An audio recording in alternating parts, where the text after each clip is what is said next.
Place maintenant à l'art de la rue et aux constructeurs du spectaculaire. La première édition de Machin Machine s'est déroulée ce week-end à Eure dans la Drôme avec d'étonnantes performances aériennes. Reportage de Charlène Personnaz, Chimiac et Nicolas Ferraud.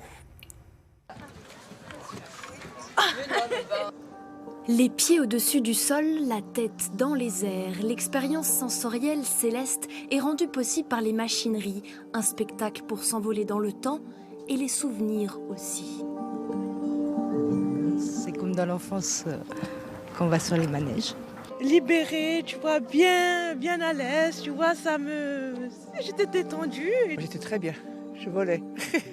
Ces structures aériennes, on les doit à des bâtisseurs, des constructeurs du spectacle. Une profession à la croisée de plusieurs métiers entre architectes, ingénieurs et scénographes. C'est un peu tout mélangé. En fait, en France, on fait vraiment un clivage entre artistes et artisans.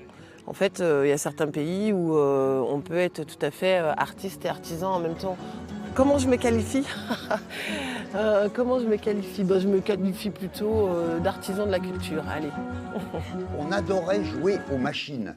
C'est-à-dire qu'avec notre corps, on faisait des robots, des boîtes à musique. Pionnier en la matière, Gilles Rode. Il y a 30 ans, cet artiste a conçu la première suspension mobile, inspirée de Calder, cet artiste américain. Un jeu d'équilibre et de contrepoids.